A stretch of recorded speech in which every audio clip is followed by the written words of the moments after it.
Bueno, pues creo que ya voy a empezar, ¿eh? Dale.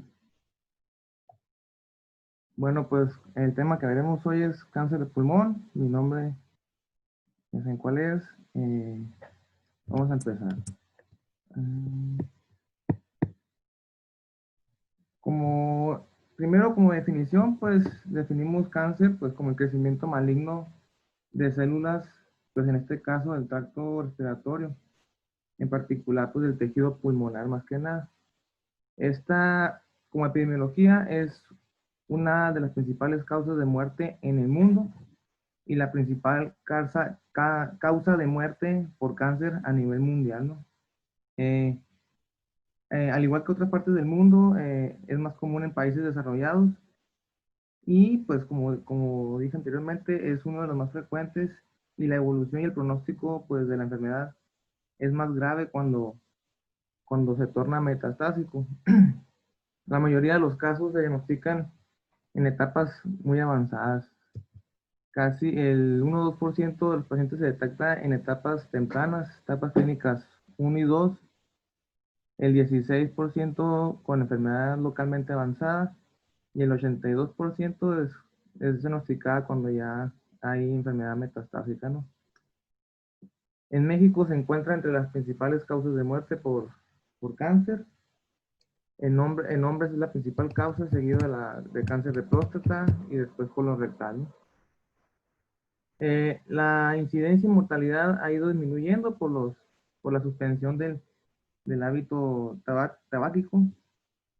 Este cáncer es más frecuente en hombres, ¿no? Porque por el hecho de que hay más probabilidades de, pues, sí, prevalencia de fumadores de sexo masculino y este se asocia pues a mayor número de muertes por la letalidad que tiene y pues en la etapa donde se diagnostica, una etapa muy avanzada ya, ¿no? Donde solamente el tratamiento es paliativo la mayoría de las veces.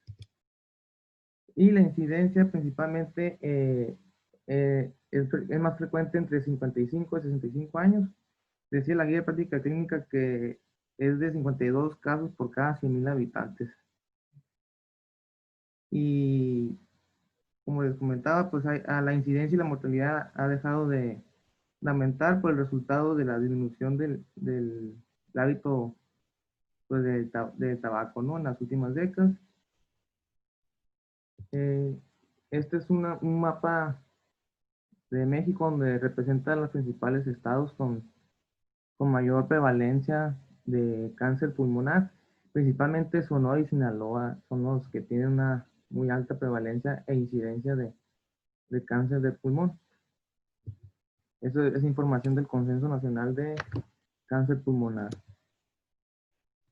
Entre los factores de riesgo, pues como bien sabemos, el humo de tabaco es el factor más importante para el desarrollo de cáncer pulmonar. Los fumadores tienen un factor de riesgo entre 15 y 25 veces mayor que los no fumadores. La exposición pasiva al humo de tabaco incrementa también el riesgo de desarrollar cáncer pulmonar entre 20 y 30% respecto a la población no expuesta, ¿no? La exposición laboral, como trabajo de mina, eh, que están expuestos a biomasas, a humo de leña, también tienen mayor riesgo, ¿no? Yo leí que en el consenso del índice tabáquico para ya considerarlo como riesgo es mayor de 20 cajetillas año. La doctora ya ha comentado que 15 y leí otras referencias, igual hay unos que comentan que 15 y otros que 20, ¿no? El consenso marcaba mayor de 20 paquetes año, ¿no? Para riesgo de cáncer pulmonar. ¿Qué más? Y la exposición de horas eh, de biomasas a humo es tiene que ser mayor a 200 por año, ¿no? Eh, Tener una dieta baja en frutas y verduras, pues es también factor de riesgo, ¿no? Dieta alta en grasas aumenta pues el grado de obesidad y este aumenta asimismo el riesgo de cáncer de pulmón, ¿no? También otro factor de riesgo es haber padecido tuberculosis pulmonar.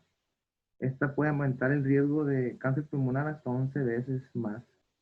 En particular en pacientes con cáncer pulmonar con un tipo histológico adenocarcinoma. Se asocia más con cáncer de pulmón.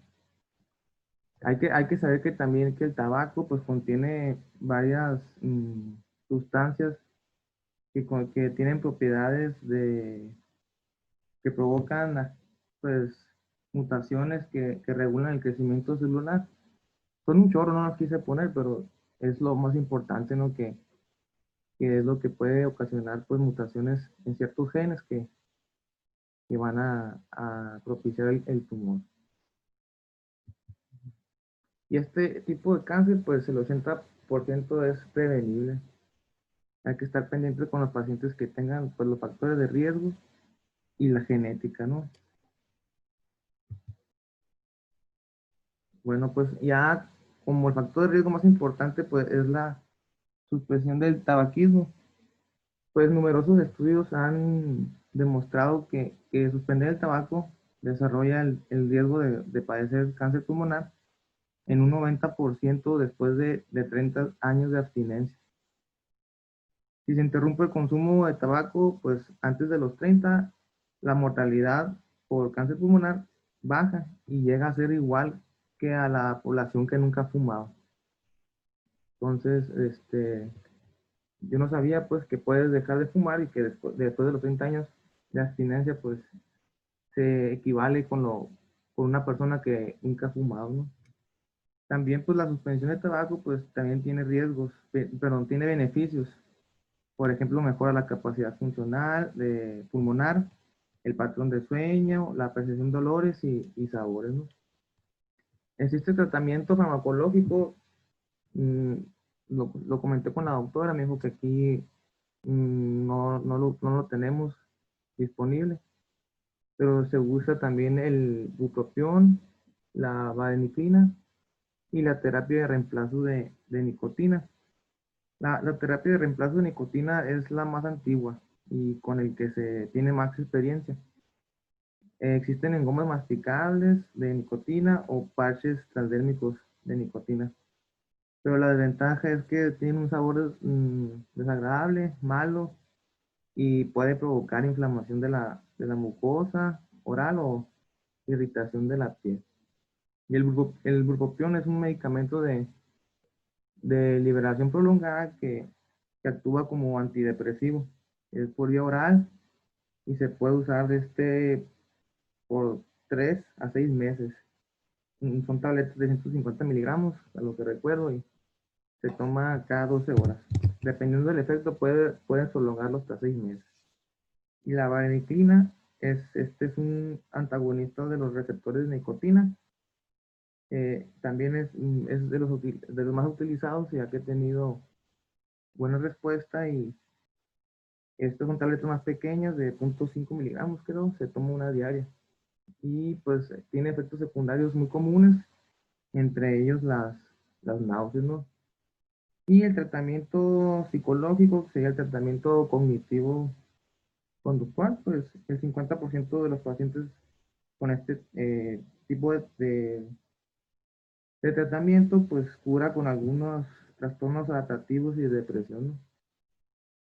Entonces, eso es como los beneficios de dejar de fumar y el tratamiento, ¿no? Para suspender.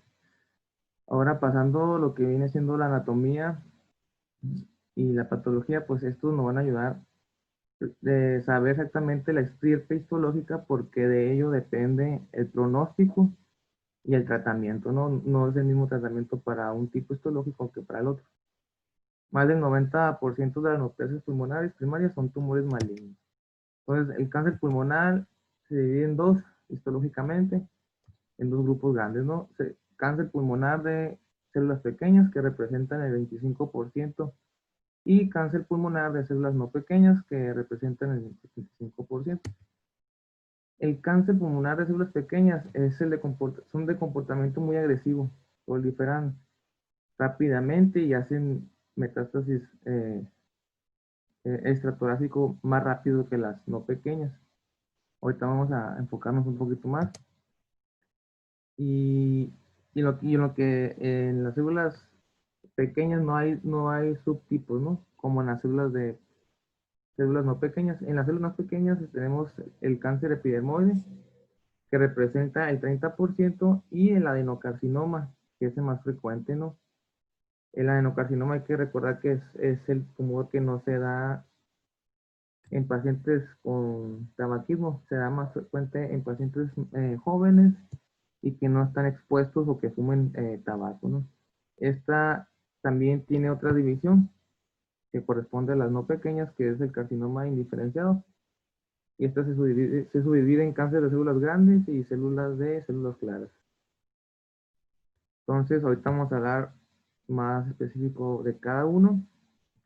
Existen 4 tipos de genes que se encuentran involucrados en las mutaciones de este cáncer, principalmente el P53, ¿no? Que es el más frecuente asociado en la mutación de esta enfermedad. Entonces, empezando con cáncer pulmonar de células pequeñas, como ya comenté, pues es el más agresivo. La tasa de crecimiento es rápida y una tendencia a hacer metástasis tempranamente en mediastino y en los tejidos extratorácicos. El 85% se origina en el submucoso de la vía aérea central, tiende a formarse más en el mediastino, a diferencia de otros que son más periféricos. Histológicamente, el cáncer de células pequeñas se clasifica como una proliferación de células de bordes mal definidos, con citoplasma escaso, cromatina nuclear de glándulos finos y nucleolos ausentes, y un alto índice mitótico. Aquí se usa mucho la histología porque muchas veces es difícil diferenciar de un cáncer con el otro. Ahorita más adelante vamos a hablar de algunos marcadores o como marcadores de inmunohistoquímica que ayudan a hacer diagnósticos diferenciales en pacientes cuando es muy difícil saber la estirpe exactamente del tumor, ¿no? Del cáncer del pulmón. Eh, en cuanto al tratamiento, el tratamiento aquí siempre es quimioterapia. Le comenté al doctor Cavada, me dice que muy raramente el tratamiento de células pequeñas va a poder ser con tratamiento quirúrgico, porque ya va a estar muy avanzado y depende mucho también de la técnica o de la mano del cirujano torácico, ¿no? En enfermedad limitada se puede usar radioterapia torácica y quimioterapia. Cuando hay metástasis cerebrales siempre se usa radioterapia holocraneal. Y como le comentaba, en raros casos en estadio clínico tipo 1 o 2, sin adenopatías, pues puede plantearse el tratamiento quirúrgico, pero es muy raro, ¿no? Casi no existe eso, ¿no? Sí, de por sí en el cáncer pulmonar de células pequeñas, de no células pequeñas, es complicado también aplicar el tratamiento quirúrgico, ¿no? Entonces aquí, continuando con el cáncer pulmonar de células no pequeñas, empezamos con el de células escamosas, que es el epidermoide. Este es el cáncer que más se asocia a tabaquismo. Asimismo, también el de células pequeñas y el epidermoide es el cáncer que se asocia más con los pacientes con tabaco positivo. Representa el 30% de todos los cánceres de pulmón y está asociado a mejor pronóstico porque invade localmente primero y después hace propagación a extratorácico, ¿no? Este tiende a ser más central que periférico y tiene más tendencia a la cavitación.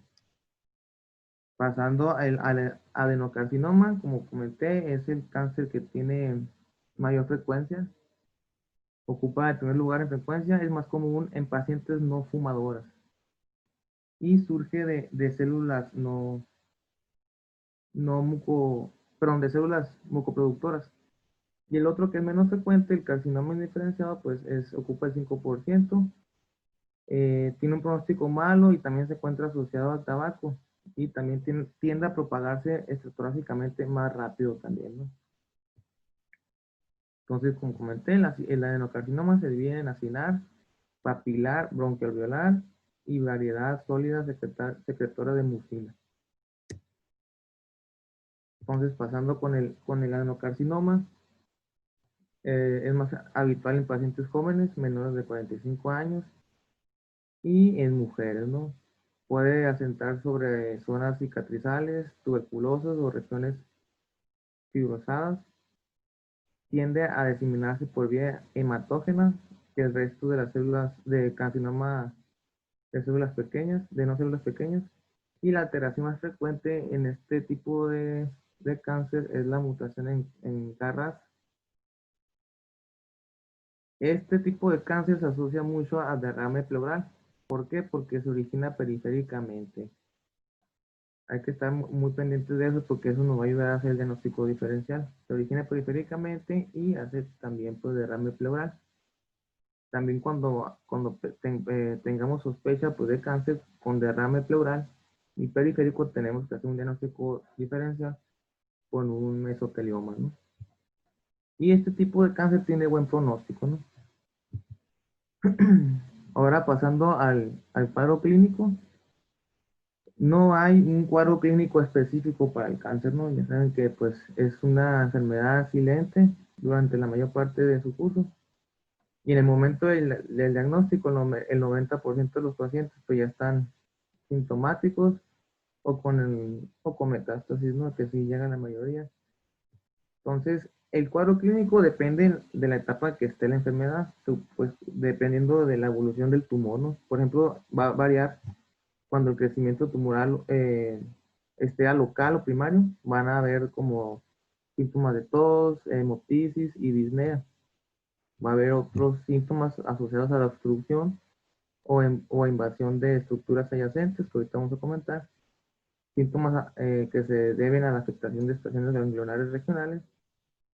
Síntomas que se deben a la diseminación hematógena y los famosos síndromes planoplásticos que se presentan más comúnmente en cáncer pulmonar de células pequeñas, ¿no? Son varios, ahorita vamos a comentar los más frecuentes, ¿no? Entonces, el cuadro clínico en general es tos, dolor torácico, hemoptisis, disnea, pérdida de peso y derrame pleural en el caso de los tumores de los adenocarcinomas, ¿no? Muy importante ver si el paciente pues persiste con el cuadro clínico por más de 3 semanas y sin causa aparente, deben de ser referidos al servicio de radiología para así tomarle radiografía pulmonar en las dos proyecciones, ¿no? Acuérdense que la radiografía nos puede ayudar como una prueba de tamizaje, que muchas veces se diagnostica, el 40% se diagnostica en etapas tempranas, ¿no? De la enfermedad, como el 40%. Entonces, como comentaba, síntomas relacionados con el tumor primario, o sea, el tumor que se encuentra, perdón,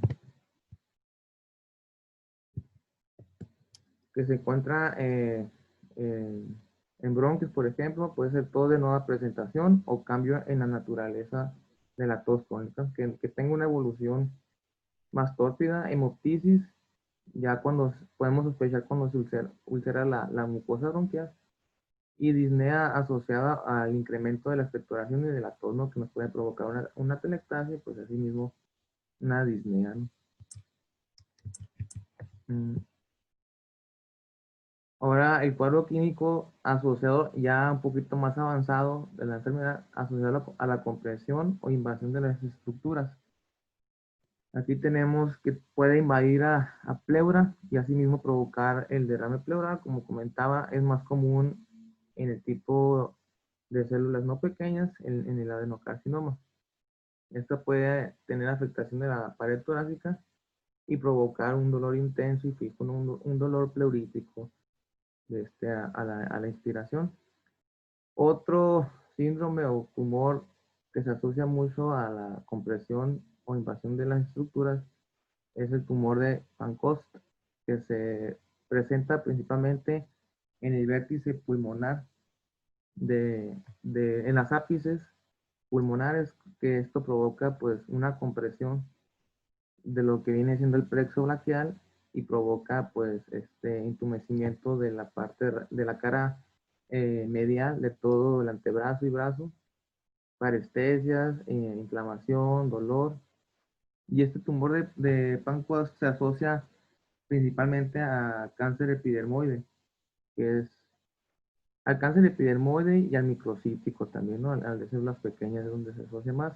El tratamiento aquí en los tumores de Pancoast es primero quimiorradiación antes de la tratamiento quirúrgico, ¿no? Siempre que sea resectable. Y después de como quimio adyuvante por 3 a 6 sesiones después de la extirpación del tumor. Otro cuadro clínico asociado a la compresión o invasión de las células estructurales, pues es la invasión del nervio laringio recurrente que nos puede provocar disfonía y riesgo de broncoaspiración.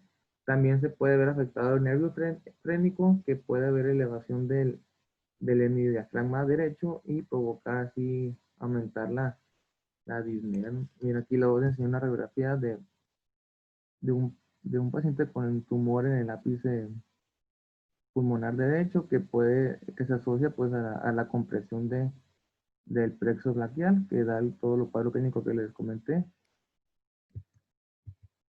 Y otro síndrome también muy conocido que han llegado varios al hospital es el síndrome de cava superior, que pues provoca por la misma invasión del tumor hacia la vena cava superior, pues provoca un estreñimiento o un retorno venoso disminuido.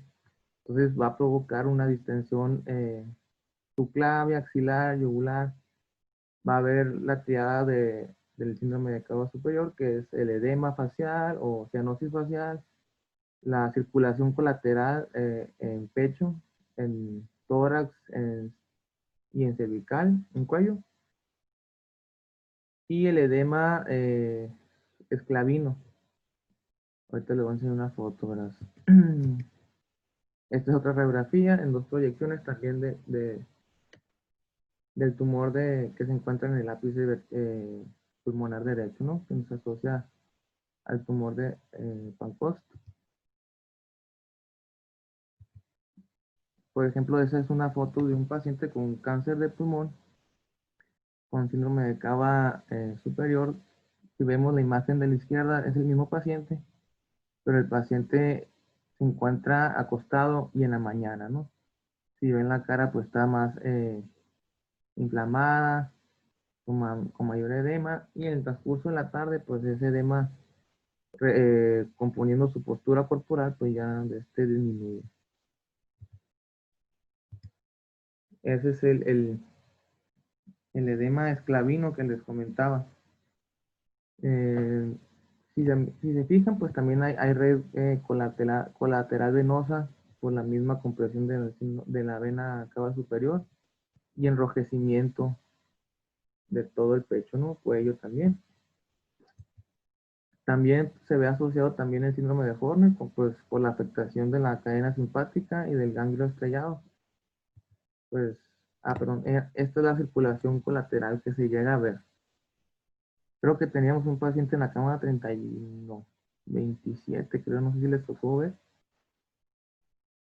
En estos casos, lo que se puede hacer por mientras para ir disminuyendo lo que viene siendo pues, la tumoración, la inflamación tumoral, se dejan corticosteroides, ¿no?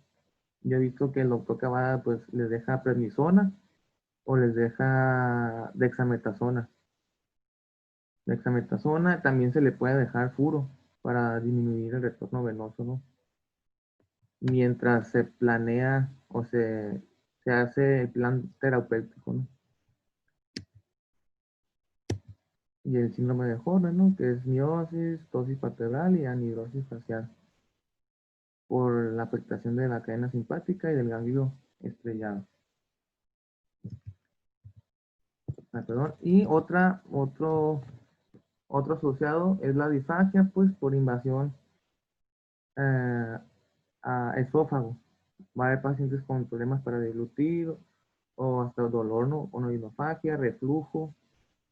Entonces hay que pensar también en pacientes que tengan disfagia, hay que pensar en tumor, ¿no? Ahora, a los cuadros clínicos asociados a afectación metastásica extratorácica, pues se presenta en un tercio de los pacientes secundarios a metástasis, en los lugares donde hay más predilección para hacer metástasis es a esqueleto, hígado, suprarrenales y el cerebro, ¿no? El síntoma principal, el más común que se va a presentar en pacientes con metástasis óseas, pues es el dolor óseo. Cuando hay metástasis a hígado, va a presentar un síndrome constitucional, puede haber elevación no tan aumentada de enzimas hepáticas, y cuando hay afectación o metástasis a glándulas suprarrenales, la mayoría de las veces se presenta asintomático y un porcentaje presenta datos de insuficiencia suprarrenal. Y pues las MET cerebrales se asocian a cefaleas, vómitos, convulsiones, cambios de personalidad y alteraciones neurológicas focales. Esta es una imagen de una metástasis ósea. En la imagen A vemos la lesión sólida a nivel de la calota, ¿no? Y la imagen BC, pues es la lesión sacra. Esta en tomografía y esta en el PET scan, que muestra pues importante captación. Ahora pasando a los síndromes paraneoplásicos, estos no van a estar presentes en todos los tumores, ¿no? Normalmente se presentan en los microcíticos solamente en un 10% de los pacientes. Pueden ser la primera manifestación de la enfermedad o pueden ser el primer signo de recurrencia tras el tratamiento. Estos son cuadros clínicos no relacionados con los efectos físicos del tumor, ¿no? Como los expliqué ahorita. Todos los síntomas que les expliqué anteriormente son relacionados con el tumor, estos no. Estos se deben principalmente secundarios a la producción de sustancias biológicas activas que produce el propio tumor, ¿no? Como respuesta orgánica al mismo. Esos pueden ser sistémicos, puede haber un síndrome constitucional, fiebre, endocrinos. Aquí hay que hacer mucha énfasis porque son los más frecuentes. Los más frecuentes es un síndrome de Cushing, un síndrome de secreción inadecuada de ADH y hipernatremia. Son los síndromes paraneoplásicos más frecuentes. También tenemos otro que también es frecuente, los neurológicos. Entre ellos, el más frecuente es el síndrome de Eaton-Lambert, que es un síndrome, si recordamos, es un síndrome miasténico, un trastorno presináptico autoinmune, que se debe a la transmisión neuromuscular por una debilidad muscular fluctuante y que va asociado principalmente también al cáncer microcístico, ¿no? También hay síndromes paraneoplásicos esqueléticos, como la osteodistrofia hipertrófica, o conocido como dedos en palillos de tambor, renales y cutáneos, ¿no? Síndrome nefrótico, glomerulonefritis y hematológico, ¿no? Que son menos frecuentes, ¿no? La reacción leishmania y la hipercoagulabilidad. Entonces, aquí hay que estar más pendientes de los endocrinos y neurológicos. En los endocrinos, el síndrome de Cushing, y en los neurológicos, el síndrome de Eaton-Lambert. Entonces hay que pensar bien ahí. Y como les dije, pues es más común en, en el carcinoma microcítico. También se puede presentar en el cáncer pulmonar de no células pequeñas, pero hay que hacer más énfasis en el carcinoma microcítico. Ahora, pasando al tratamiento, pues le comenté al doctor pues si había pruebas de tamizaje como tal. No hay, no hay pruebas de tamizaje. Sí, no hay como tal, pero se han planteado algunas de ellas la radiografía. y no todas tienen un resultado, ¿no? No son concluyentes. Eh, Se planteó también la citología de esputo en etapas tempranas que no ha presentado éxito, principalmente en tumores centrales, ¿no? O tumores bronquiales con hemoptisis, que serían más utilidad este tipo, pero no ha demostrado éxito como tal. Como les comentaba, la radiografía es de las únicas que ha ayudado a diagnosticar a la enfermedad pues en etapas clínicas tempranas, un 40% en estadio 1, ¿no? Que es el que también se ha encontrado en las radiografías. Y lo que se utiliza con mayor frecuencia es la tomografía de tórax, que permite un rastreo más rápido y con mejor calidad de imagen. Y en la prueba de tamizaje que con mayor frecuencia se usa es, es la tomografía con bajas dosis de radiación. Normalmente se usan 120. En este caso, si lo queremos usar como tamizaje, en pacientes que presentan factores de riesgo, se utiliza una dosis de 40. No encontré el nombre de la unidad, es MA, ¿no? Y se recomienda en pacientes con alto riesgo. No más que el inconveniente de este tipo de estudios, de este tipo pues, de tamizaje, es el diagnóstico de falsos positivos que nos puede llevar como consecuencia pues la morbilidad y mortalidad, porque pueden dar falsos positivos, puedes hacer procedimientos diagnósticos invasivos que no ocupa y provocar la muerte, ¿no? Entonces, es muy importante con la radiografía evaluar las características, ¿no? Hay que recordar que un nódulo pulmonar puede ser incidental, es un nódulo que mide menos de 3 centímetros, ¿no? Si mide más de 3 centímetros, lo debemos de considerar como una masa o una neoplasia. Tenemos que estudiar ya sea su morfología, sus bordes, su captación, el reforzamiento. La mayoría de los nódulos pulmonares se debe a patologías benignas. En estos casos, cuando, por ejemplo, en la radiografía que tenemos aquí, simple de tórax, de rutina, es una paciente asintomática que muestra la presencia de un nódulo.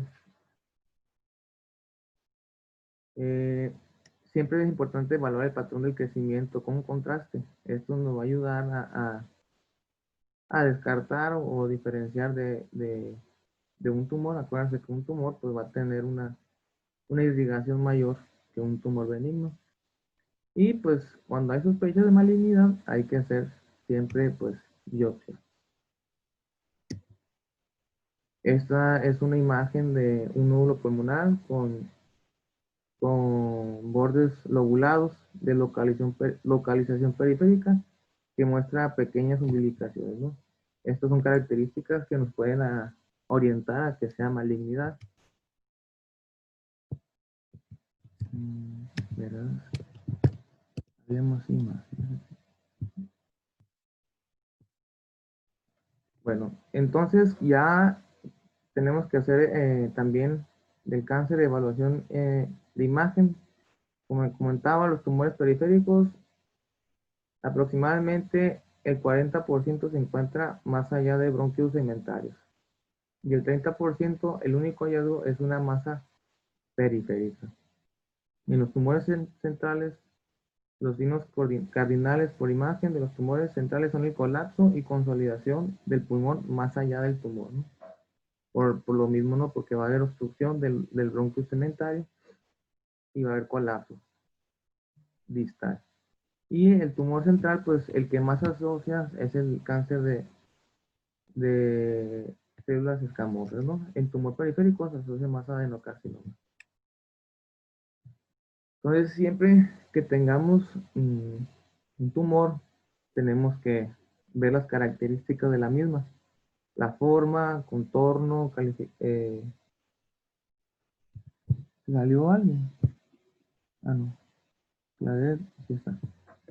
Tenemos que ver la forma, contornos, calcificación, si está cavitado, porque no toda cavitación pues va a ser cáncer, pero algunas características, el reforzamiento y la división o el crecimiento que tenga. Pues la forma puede ser ovalada o esférica, y esto es excepto en tumores del ápex. Los contornos que nos pueden orientar a malignidad son márgenes multilobulados, signo de crecimiento asimétrico, algo muy común que siempre nos fijamos más rápidamente, los contornos irregulares con espículas, como si fuera una corona radiada. Y la cola pleural, te lo doy una imagen, que tiene un valor eh, predictivo positivo para malignidad del 90%. Miren, por ejemplo, esta es una imagen, ya se la enseñé, ¿no? Que son bordes lobulados de localización periférica que muestra pequeña umbilicación. En esta, por ejemplo, en las imágenes A y B, es un óvulo pulmonar ovalado con bordes espiculados. Si miran aquí como irradiaciones, ¿no? Y presencia de la cola pleural. Esto también nos orienta demasiado a que sea malignidad. Y el tumor central izquierdo con bordes espiculados y áreas en vidrio expulido también.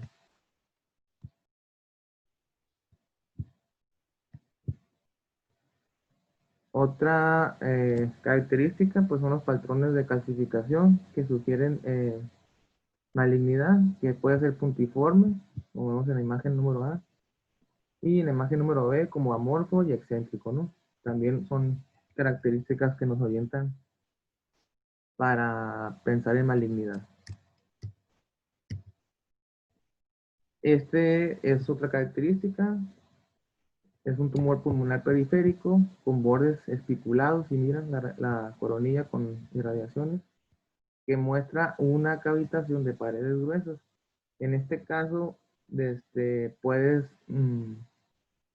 hay un límite de milímetros. Si es mayor a 15 milímetros, es alta sospecha de malignidad, ¿no?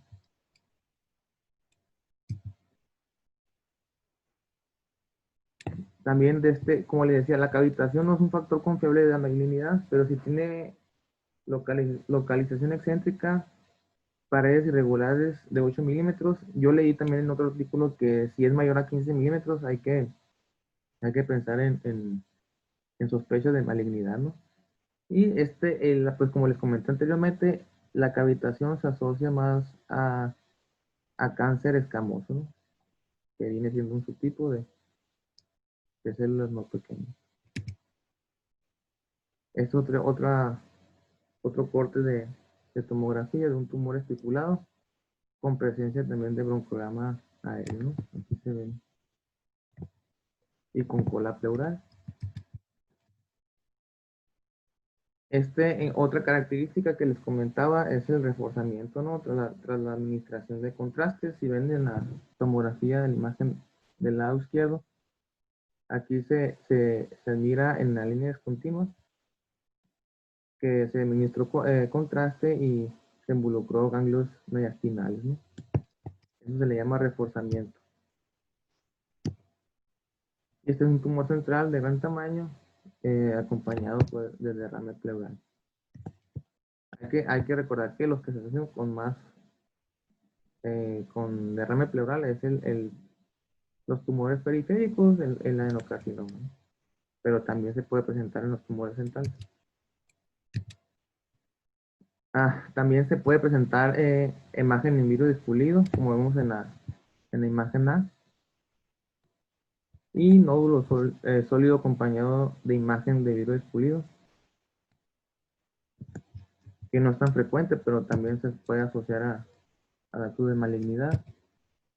Y los otros, pues, que les comentaba, el reforzamiento, ¿no? Que tras la administración de material de contraste, por el aumento que contiene el tumor de mayor flujo sanguíneo, se delimita más, ¿no? Se pinta, por así decirlo. Y dice que el patrón de reforzamiento resulta sensible, pero no específico de malignidad. Y otra característica que nos ayuda es el ritmo de crecimiento. El carcinoma duplica su volumen entre 1 a 18 meses, incrementa el 26% en el diámetro, que equivale al doble del volumen, Los tumores que van a hacer un ritmo de crecimiento lento es el cáncer bronquialveolar y el mucoepidermoide, que son subtipos del adenocarcinoma. Y si el tamaño permanece estable durante 2 años, si no hay un ritmo de crecimiento aumentado y se queda estable, pues sería dato de benignidad. A este ya se lo enseñé, ¿no? En cuestión de la característica de reforzamiento, ¿no? Tras la administración de contraste. Ahora, pasando al diagnóstico. El diagnóstico se divide en métodos invasivos y no invasivos. Los que tienen mayor sensibilidad y especificidad son los invasivos, ya que con ellos pues muchas veces puedes tomar muestra para estudio histopatológico. Tenemos la tomografía de tórax contrastada, que es la que más se utiliza, que tiene una sensibilidad del 80 y una especificidad del 70%. Nos ayuda a estratificar el cáncer, ¿no? Que es lo más importante para saber el pronóstico y el tratamiento. Y podemos valorar pues el hígado y glándulas suprarrenales, que son sitios donde con mayormente se hace metástasis. La citología de esputo es poco sensible, pero muy específico, principalmente en pacientes con tumores centrales y con expectoración hemoptóica. Nos ayuda a detectar ocasionalmente presencia de células neoplásicas en pacientes asintomáticos. La broncoscopía, yo creo que es el estudio invasivo con mayor utilidad diagnóstica. Tiene una sensibilidad del 90% y especificidad del 94%. Tiene preferencia pues en lesiones centrales. Se puede hacer un lavado bronquial con una sensibilidad del 68%, un cepillado bronquial, y se puede tomar biopsia endobronquial, ¿no? Que es lo que hemos visto que la doctora Núñez ha hecho en los pacientes con sospechas de cáncer. Siempre se le hace la broncoscopía y el lavado bronquial y se manda a patología los resultados. Cuando son lesiones periféricas, se puede usar la función aspiración transtorácica. Se recomienda utilizarlo guiada por tomografía. El problema de esta es que tiene alto porcentaje de falsos negativos. Ya que se mande el estudio histopatológico, pues, pero la muestra del tumor, se hace el estudio histopatológico. Por ejemplo, en los cánceres pulmonares y epidermoides, la presencia de queratinización es, es, es, es diagnóstica, ¿no? Para este tipo de tumor, perlas, córneas o puentes intercelulares, ¿no? Ahorita una imagen aquí está. Por ejemplo, muchas veces digo que es complicado diferenciar, pues, si es de microcítico o no microcítico. Aquí sí están las características histopatológicas. Si vemos el adenocarcinoma, pues, principalmente la clave es formaciones glandulares, citoplasma vacuolado, nucleolo prominente y presencia de mucina. En el epidermoide, como comenté, la queratinización, citoplasma denso, nidos sólidos y puentes intercelulares. Y el poco diferenciado, pues, es un marcado primorfismo, no queratinización, no formaciones glandulares y grupos no cohesivos. Los de abajo, todos esos números, el TTC1, el CK7, son marcadores, son ensayos de inmunohistoquímica que nos van a ayudar a diferenciar cada tipo de tumor, ¿no? Tenemos también, pues, como diagnóstico la toracocentesis, que también realizamos en el hospital en el caso del derrame pleural. Se debe hacer la toracocentesis y enviar la muestra de tejido pleural para la búsqueda de células neoplásicas, ¿no? Vuelvo a repetir, el más asociado es el adenocarcinoma. Siempre hay que sospechar en un paciente con derrame pleural, adenocarcinoma o asimismo un mesotelioma. Y otro estudio que ya les enseñé una imagen, el PET scan, que detecta la tasa metabólica tisular de una lesión pulmonar maligna. Y el problema es que tiene falsos negativos en lesiones menores de 0.6 centímetros. Otro estudio también para lesiones periféricas del pulmón, que tiene una sensibilidad del 96 y una especificidad del 98% para el diagnóstico, es la biopsia por aspiración con aguja fina, percutánea transtorácica, ¿no? Pero este tipo de método diagnóstico no va a ayudar en tumores centrales, ¿no? Es el problema con este tipo de método. Aquí está una PET scan con un paciente con metástasis ósea. Esta es una flechita roja. Y este es el panel de inmunohistoquímica que se debe realizar cuando hay sospecha para ir haciendo el diagnóstico diferencial, ¿no? Se hace la biopsia, si hay sospecha de mesotelioma, pues se manda a microscopía electrónica. Si no hay sospecha, se hace el análisis histológico con inmunohistoquímica. Aquí lo importante, pues eso ya no nos corresponde a nosotros, pero sí, aquí hay que hacer énfasis en esta, ¿no? En los marcadores principales de cáncer pulmonar de células pequeñas, que es la sinaptofisina y la cromaglanina. En patología son claves, pues, para diagnosticar si es microcístico o no microcístico.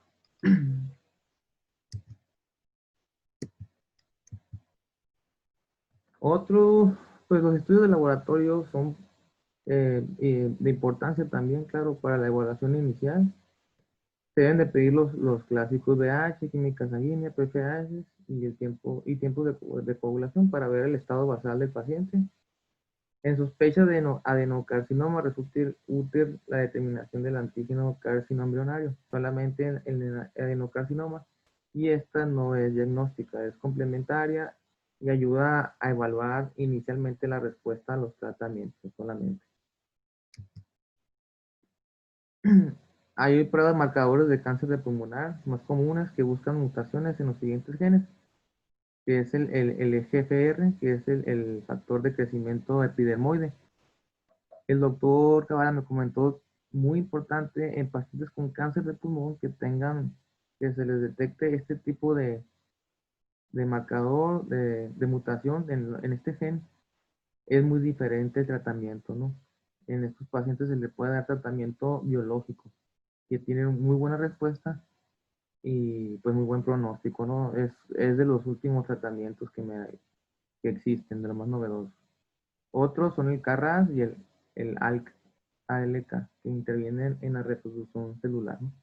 Pero sí hay que hacer mucha importancia en el EGFR, ¿no? Que es el que se asocia a un buen pronóstico en pacientes con adenocarcinoma. Entonces, este es el algoritmo de detección y diagnóstico de cáncer pulmonar. Este lo saqué de la guía práctica clínica. Es importante entonces hacer primero la valoración inicial y la identificación de factores de riesgo, ¿no? Edad mayor de 55 años, antecedentes de tabaquismo, un índice tabáquico de mayor de 20, exposiciones ocupacionales, biomasa, radón, asbesto. Si no tiene presencia de factores de riesgo, se integra a programas educativos para evitar riesgos ocupacionales y cesación del tabaquismo, todo lo que les comenté. Si presenta factores de riesgo, hay que evaluar los síntomas clínicos, ¿no? La exploración clínica, ¿no? La tos, hemoptisis, disnea, dolor y pérdida de peso. Se debe solicitar radiografía de tórax, principalmente en dos proyecciones, ¿no? Posterior anterior y lateral, y laboratorios de control, BH química. Hay que valorar si hay derrame, neumonía. En caso ya de solicitar los estudios, se hace envío a segundo nivel de atención por la presencia de tumoración, derrame o neumonía no resolutiva. Se hace la valoración en segundo nivel de atención, paciente referido con sospecha de cáncer pulmonar. Se hace la evaluación clínica, tomografía computarizada. Acuérdense, la más utilizada es la tomografía de baja dosis y la broncoscopía. Se confirma el diagnóstico o no, se hace envío a tercer nivel de servicio de neumología. Se hace broncoscopía, biopsia transtorácica, mediastinocoscopía, toracotomía para biopsia y se confirma el diagnóstico, no considerar otros diagnósticos, ¿no? Y en caso de que se confirmara el diagnóstico con la tomografía y la biopsia, hay que estadificar, que es muy importante, ¿no? Para el pronóstico y el tratamiento. Varía según el estadio o la etapa clínica que tenga el cáncer, va a variar el tratamiento y el pronóstico, ¿no? Y se pasa a oncología. Ahora pasando a otra parte que se me hizo medio complicada, es la estadificación, ¿no? Que esto es la clasificación de la extensión anatómica de la enfermedad en grupos y según el pronóstico. Como les comentaba, es esencial para planificar el tratamiento, evaluar resultados e intercambiar información de forma fidedigna. Y pues la clasificación actual es la TNM, ¿no? Aquí batallé un poquito porque me comentó el doctor Cavada que ha tenido pues varios cambios. Ya van a ser en la octava edición. La que más se utilizaba era la sexta edición. Ahorita vamos a comentar las diferencias. La verdad, cada generación las ha ido haciendo más específicas y un poquito más complicadas, ¿no? Por ejemplo, mira, estos son cambios de la sexta a la séptima edición, ¿no? Aquí muy importante, en cuestión de la T de tumor, tumor menor de 3 centímetros rodeado por el pulmón o pleura visceral sin evidencia de invasión o más proximal que el bronquio lobar.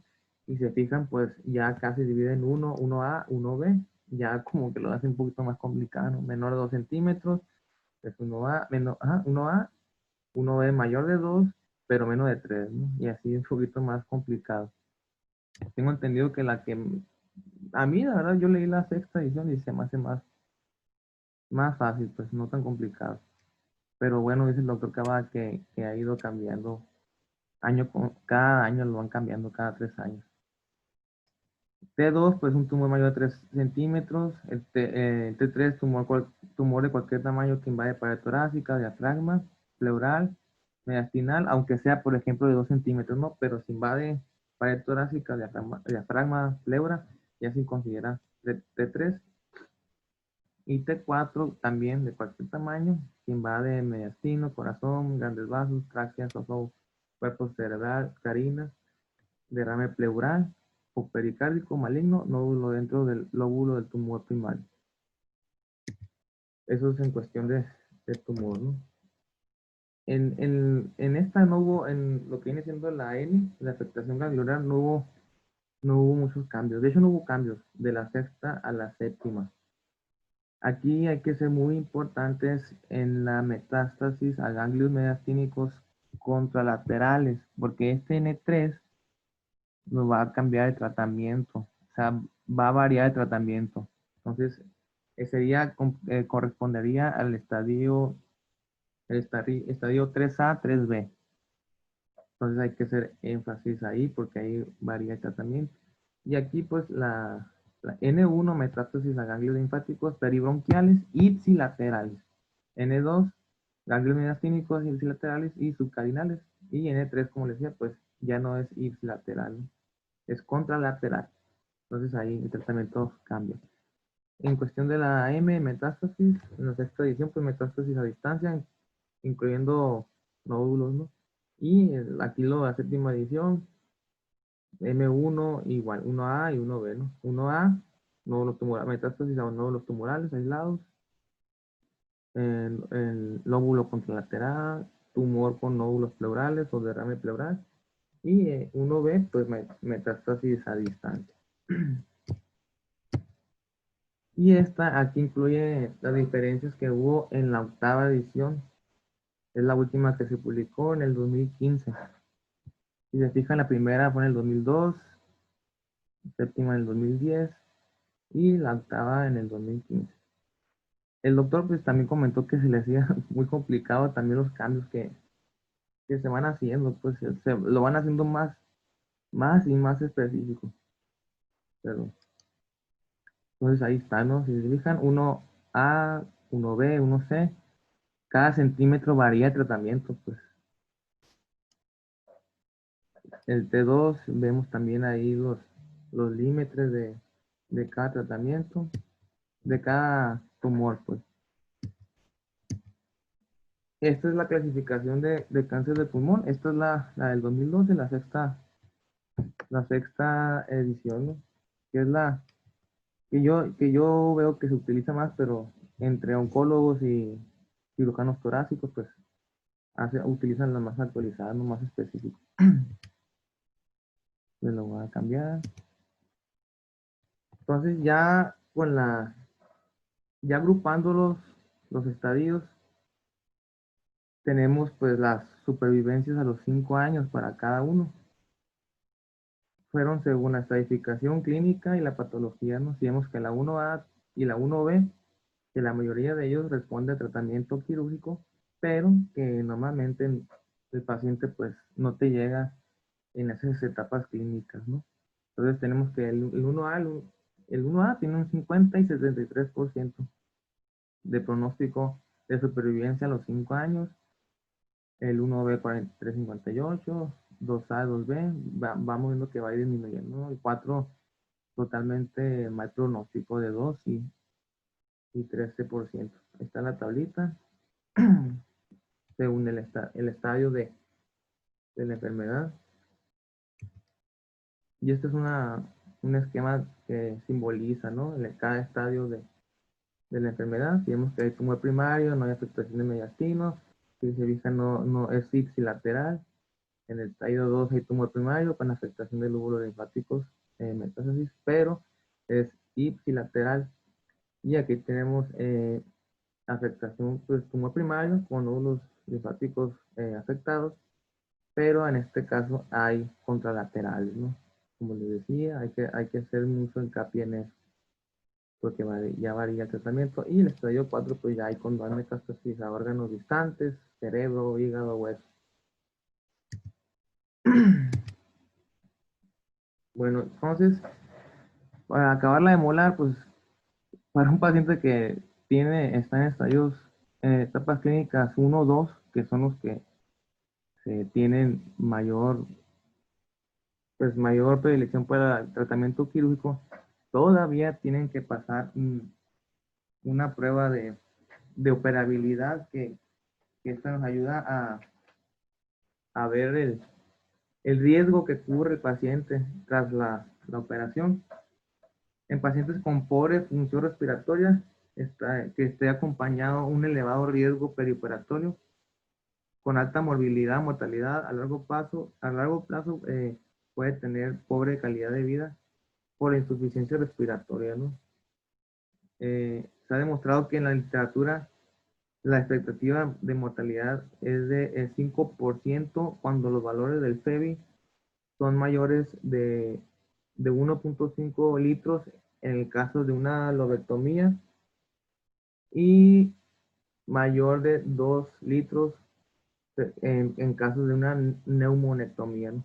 Aquí el tratamiento estándar quirúrgico es la lobectomía, ¿no? Existen criterios clásicos y criterios actuales de operabilidad. Los clásicos se fueron suspendiendo porque tiene valores absolutos de función pulmonar. Entonces se pasaron a los criterios actuales, que igual no se utiliza el FEBI, la capacidad de difusión respiratoria. Si estas ambas tienen mayor de 80%, se puede realizar la neumonectomía, ¿no? En algunas de ellas que presente menor de 80, con un consumo máximo de oxígeno mayor de 75 o mayor de 20 mililitros kilogramos minuto, se puede realizar también la neumonectomía. En pacientes con 35-75 o 10-20 mililitros kilogramos minuto de la capacidad de difusión pulmonar o consumo máximo de oxígeno, se puede realizar la lobectomía, ¿no? La FEBI, PP y la difusión pulmonar, estas se sacan con una fórmula, la verdad se me hizo muy complicado, no lo quise comentar, es el postoperatorio predicho. Es un cálculo de la función pulmonar postoperatoria predicha. Es una fórmula, la verdad no lo quise meter porque está más complicado, ¿no? Y ya vemos que si el consumo máximo de oxígeno es menor de 35 y menor de 10 mililitros kilogramos minuto, es inoperable, ¿no? Aunque el paciente se encuentre en un estadio 1 o 2, ¿no? Que sea el tumor totalmente resecable. Si no pasa los estudios de operabilidad, no se puede realizar la operación. Esta se debe hacer en pacientes con enfermedad pulmonar previa, pacientes que tengan EPOC y en todos aquellos que vayan a ser sometidos a la cirugía. Y los pacientes que presentan cifras bajas se deben realizar pruebas de función respiratoria completas, ¿no? Ya sea gasometría, los estudios de gamografía, ventilación, de perfusión y la difusión de monóxido de carbono. Entonces, todavía hay que pasar esta prueba. Entonces, el tratamiento para enfermedad resecable, como les digo, es en estadios 1 o 2, la mayoría, siempre, ¿no? La cirugía resecable para células pequeñas, de células pulmonares no pequeñas en pacientes funcionalmente competentes. La más utilizada es la lobectomía y la neumonectomía con disección ganglionar. Se puede utilizar la artroscopía alternativa y radioterapia radical. Existe otro tipo también de resección que se utiliza también, es la cirugía en cuña, ¿no? Si se fijan, es extirpación del tumor con márgenes más prolongados, ¿no? No es muy delimitado solamente al tumor, pero el problema de este tipo de cirugía en cuña tiene un mayor riesgo de recurrencia local y regional, y pues además una menor supervivencia, ¿no? No se recomienda tanto como la lobectomía. Y aquí está un esquema, ¿no? Para diferenciar la resección en cuña, la semenectomía, que esa es una extirpación no toda del óvulo, ¿no? Una extirpación anatómica pues mayor que la resección en cuña. La lobectomía, como les digo, que es la que más se utiliza en pacientes con etapas clínicas 1 y 2. Y pues la extirpación de todo el tumor, ¿no? La neumonectomía. Bueno, pues el tratamiento para enfermedad resecable, como comenté, es en 1A, 1B y en pacientes etapa 2. Y también se puede valorar en etapa 3A. Pero ojo, aquí depende mucho del cirujano cardiotorácico y del ganglio que no sea contralateral, ¿no? Los resecados completamente, la quimioterapia adyuvante no es recomendada. Solamente en estos estadios es la extirpación del tumor. No está recomendada, ¿no? La quimioterapia adyuvante en estadios 1, 2 y 3A. Cuando tengamos N2 voluminosa preoperatorio, se da quimioterapia con cisplatino, perdón. En estos casos sí es recomendable tratamiento adyuvante, ¿no? Después de la cirugía. Y la radioterapia postoperatoria puede ser considerada en pacientes sin resección radical. Ahorita les voy a aplicar un mapita la guía de práctica clínica que explica más o menos más fácil, ¿no? Para saber cuáles etapas se pueden valorar el tratamiento quirúrgico y cuáles se da quimioterapia, ¿no? Entonces, estos son los procedimientos quirúrgicos, ya que ya comenté. Eh, Tratamiento, pues, para enfermedades no resecables. En la quimioterapia y la radioterapia concurrente, este tratamiento de elección en 3A no resecable, porque puede haber 3A resecables, ¿no? Como les digo, depende del cirujano y depende de qué tan invadido esté ese ganglio. O 3B, excepto T4 por derrame. Siempre es recomendable quimioterapia con 2 drogas combinadas.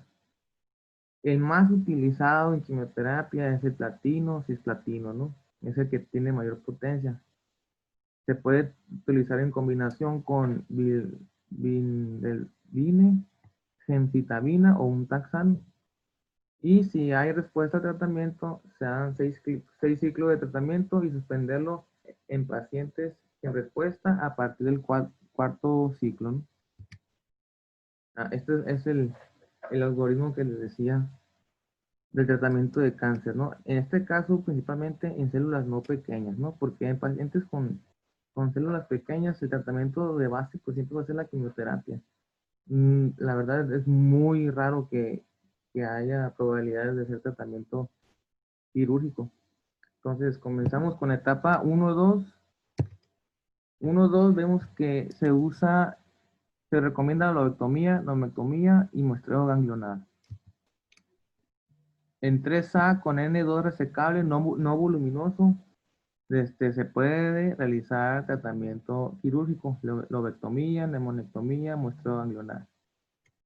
Pero cuando es N3A, N2 no resecable, se da quimioterapia neoadyuvante. Si hay respuesta, se puede hacer cirugía. Y si no hay respuesta, pues es quimioterapia paliativa, también se puede considerar radioterapia. Y en etapa clínica 3B y 4, pues la base de tratamiento es quimioterapia, ¿no? A base de cisplatino, 4 ciclos. Si hay respuesta completa, se hace radiación, cirugía, casos muy seleccionados, que no, nunca, la verdad, aquí pues me comentó el doctor que si desde 3B ya, si ya se clasifica como una etapa clínica 3B, ya lo, lo dan con tratamiento quimioterapia, con quimioterapia. La verdad dice el doctor que es muy raro que un cirujano cardiotorácico se meta a quirófano con un CA pulmonar en etapa clínica 3B.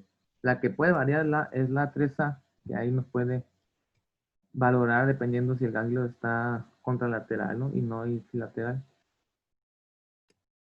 Y la etapa 4, pues, clásicamente, pues, es quimioterapia paliativa, cuidado de soporte, y si hay metástasis a sistema nervioso central, pues la radioterapia o lo craneal, como ya les comenté. Estos son los esquemas que se usan como quimioterapia adyuvante para cáncer pulmonar de células no pequeñas. Como les comenté, en 1A, 1B no es recomendado, ¿no? La quimioterapia adyuvante, solo tratamiento quirúrgico y no más. En 2, etapa clínica 2, es recomendado solo bajo protocolo. En 3A, esta sí se recomienda como quimioterapia adyuvante, ¿no? Ahí están algunos esquemas. Todos los esquemas de quimioterapia deben de tener cisplatino. Solamente en pacientes mayores de edad se da otro. Te lo voy a comentar.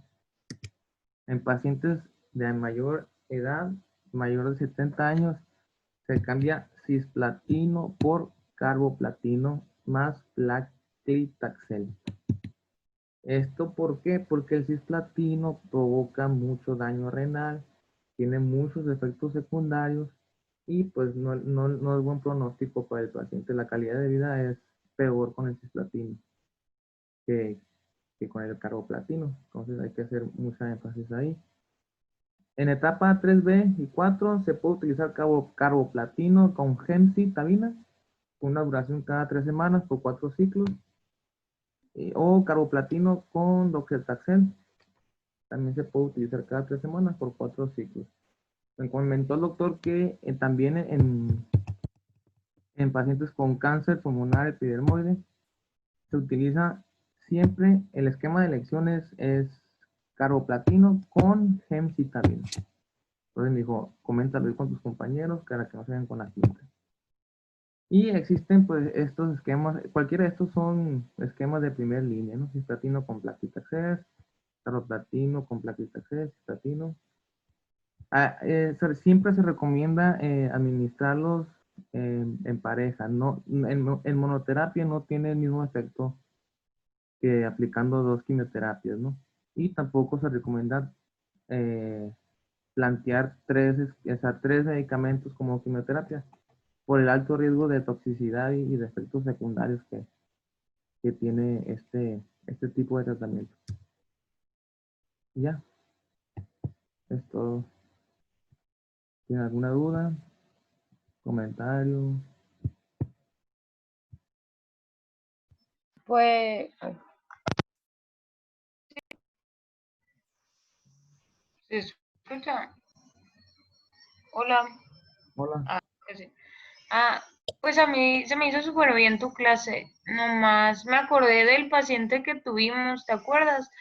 De Ujú. lo del derrame pleural, o sea que aparte del citológico, citoquímico, pues también se puede hacer lo de, ay, ¿cómo se llama? Citología y que ya pues puede ser citología positiva y ya pues positivo a malignidad. Y pues nada, pues que normalmente se van a asociar los de tipo exudativo y pues que tiene sensibilidad, pues depende del tipo de tumor, pero principalmente pues en los adenocarcinomas. Ujú. Sí, Y ya, bueno. y siempre va a salir exudado, ¿no? Siempre sale en el LDH súper alto de 3000. El paciente creo que se traía LDH de 3000 y feria y ya estaba muy obvio. ¿Alguien tiene otra duda? No sé si hay alguna duda o comentario. ¿Yo escucho bien? Nunca, la verdad nunca quise detenerme porque a lo mejor se escuchó No, bien. se escuchó muy bien y me gustó mucho tu clase. No tiene más dudas, no sé si... Pues lo que le comenté al doctor Cavada me explicó más que nada en la quimioterapia, porque ellos son expertos en quimioterapia, pues como no les importa el tratamiento quirúrgico, pero sí ellos utilizan el cisplatino como de elección. Es que ha habido varios pacientes ahí pues, en medicina interna que han tenido diagnóstico de cáncer de pulmón, pero si te fijas, nunca diagnostican la estirpe histológica, pues batallan ahí. De hecho, un paciente hace poquito lo dimos de alta sin saber que era cáncer del pulmón, pero no sabemos si era microcítico o de células no pequeñas, por lo mismo que es batalloso. Entonces, patología es la que hace el parote ahí, pues que te da los, te da los resultados, pues con ellos tienen varias formas de hacer el diferencial, ¿no? Con inmunohistoquímica y marcadores. Entonces, ahí les comenté así rapidito porque no nos incumbe mucho, pues, pero nomás para saber, nomás como información general.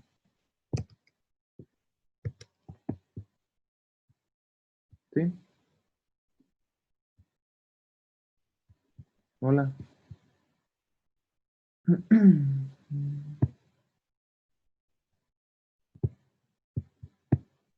Pues yo creo que no hay ninguna duda, ¿o sí? Hablen ahorita o callen para siempre.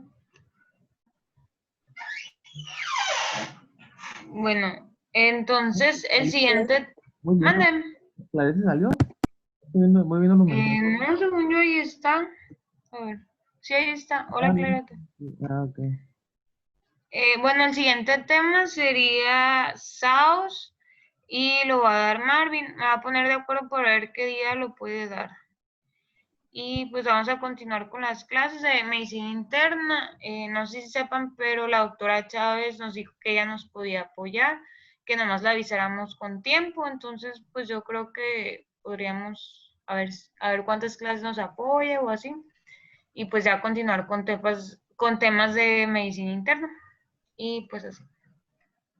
No se sigue Marvin. ¿Y cuándo sería? Sí, sigue Marvin. No sé, quiero ver si ya la tienen preparada. Mañana no, porque va a andar de post. Yo creo que si puede viernes o sábado. Bueno, no, perdón, mañana no. No sé si entre sábado o domingo. O sea, ya que él pueda. Hoy no sé si se sigue grabando. Ah, sí está aquí. Ah, sí, ya lo puedes parar de grabar.